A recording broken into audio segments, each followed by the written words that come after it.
I raised my nephew as my own son because my sister didn't want him. Now her daughter is jealous of her brother because they're turbo poor. When I, 43F, was 18 and my sister, 47F, was 22, she became pregnant with my nephew Luke. My sister and her then boyfriend, who is now her husband, didn't show any interest in Luke when he was born, so I took on the role of caring for him. I enlisted the help of my grandmother, who was a tremendous support and an angel, and she watched over him while I was in my last year of high school in exchange for me cleaning and cooking for her on the weekends. My parents weren't much help either.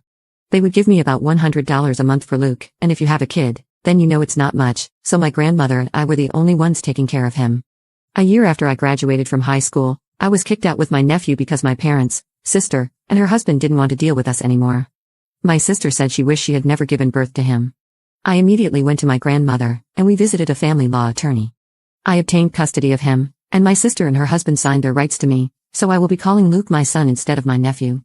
From then on, I lived with my grandmother, and while I attended community college and worked part-time, she looked after my son.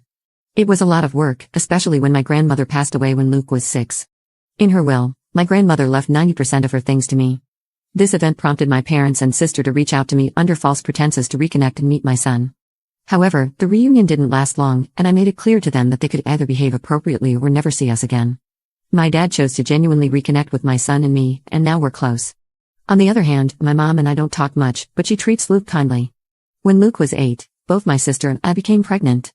That's when my sister decided she wanted my son back, and started telling him that my husband and I wouldn't love him anymore once my, in her words, actual son arrived. For context, my husband met Luke when he was 5, and we were already together for a year before that meeting. My husband treats Luke like his own, and we got married when my son was 7. We adopted him when he was 9, with his permission. We discovered that my sister was spreading these hurtful ideas when Luke broke down crying one day, expressing fear that we would abandon him once his younger brother was born. He explained what my sister and her husband had been saying, and we reassured him that it would never happen. Luke knows he's not my biological son, but he is undoubtedly my son. After that, I cut contact with my sister and her husband again, and pursued family and individual therapy for my son. When I finally gave birth to his younger brother, I made it clear to Luke that our love for him hadn't changed. About 2 years later, when my sister reached out, I decided to go low contact with her, with the approval of my son and husband. My husband and I live comfortably, while my sister and her husband sometimes struggle financially. My kids engage in extracurricular activities, receive the presents they desire, and go on a big family trip every summer. Meanwhile, my sister and her husband can't afford much. When my niece was around 9, my sister began making comments about how I needed to pay for this or that for my niece, and I told her it wasn't my responsibility. Although I gave my niece the gifts she wanted, and took her out from time to time, it wasn't even close to how I treated my own kids. Now, my second son is turning 17, and my husband and I were discussing getting him an affordable starter car, just as we did for Luke when he turned 17.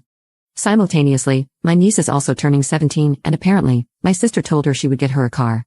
However, my sister can't afford to buy her one, so she asked me to do so. I refused, explaining that I hadn't promised her a car, and it's not my responsibility to provide one. My sister got upset and didn't talk to me for a while after that. When my son's 17th birthday arrived, we surprised him with a car. A couple of days later, my niece called me, screaming and crying, asking why I hate her and why I can't treat her the same as her brother. Calmly, I explained that things were different, that her brother is my son, and while she is my niece, I can't buy her the same things as my son. I clarified that, as an aunt, my role involves birthday presents, Christmas presents, and showing up when it matters, nothing more. I emphasized that her brother will always mean more to me than she ever will. Despite my calm explanation, my niece continued yelling and accused me of being unfair before hanging up. Subsequently, my sister called to berate me about doing more. I pointed out that if she hadn't promised a car or my money to my niece, none of this would have happened. It's been a couple of days, and I'm receiving calls from some family and some of my sister's friends, calling me nasty names and some other things. I do feel a sense of guilt because my kids did grow up with more, and I suppose I could have helped more. So, am I the jerk for what I said to my niece? Update 1. To get some names in order, I will be addressing my niece as Emily, and my youngest son as Justin. 2 days after Emily's call, I decided to meet up with her. We decided to meet at a park that's a few minutes away from my home. When we met, Emily seemed normal but a little bit tired. I told her I didn't mean to hurt her in any way, but she needs to understand it's not my job because I'm not her parent. She said she understood that, but she was jealous that her brother and Justin got everything they wanted. I told her that first, Luke isn't her brother, but her cousin because of how things happened. Second of all, they don't get everything they want, they work for it. They get good grades, do chores, and stay out of trouble for the most part. I then asked her the real reason for why she was acting this way, as she never had a problem before this. She started crying, saying it wasn't fair that Luke and Justin get everything they want while she gets barely anything. She claimed that Luke lucked out in life by being adopted by my husband and me. She asserted that she deserves to have what my sons have, and that as family, I have to take care of her too. I told her that she is part of my family, but not my child. I do love her, but she's not my responsibility.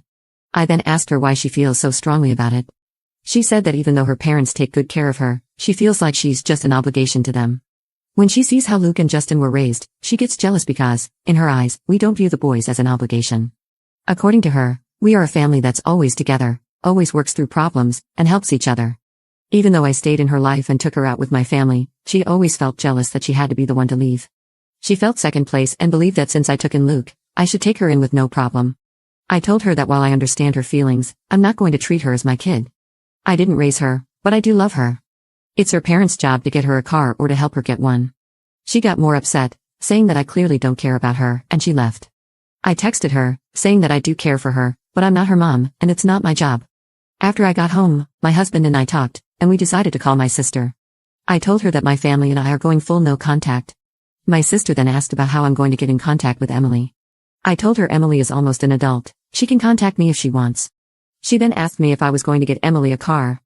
I said no and told her that it's her job, that she's her mother and needs to act like it. Emily needs her to be a mom, and I hung up the phone, blocked, and deleted her number. The next day, I got a call from my mom. She believes that I should give Emily some money for a car if I won't give her one. I told her I wasn't going to do that and hung up because all it's going to do is cause a fight. I then called Dad and explained everything, and he thinks I'm right. Later, my dad called, asking if he could come over on Wednesday. When he showed up, he was visibly upset. Mom gave a big chunk of money out of my parents' retirement fund to my sister. This has caused my parents to have a huge fight, which led my dad to pack a suitcase and stay in a motel for a bit. Now I'm no contact with my sister and mom, and I'll be going low contact with my niece for now. Update 2. About a week after the post, I decided to talk to Emily, and we agreed to meet at my home. I asked everyone not to be home because I wanted her and me to talk privately. When she showed up, she didn't really want to look at me, and I asked her if I could give her a hug. She nodded her head, and the minute I hugged her, she cried. She said she was sorry for how she acted, and I told her she didn't need to apologize. I asked her about how her parents treat her again to understand more about what's going on.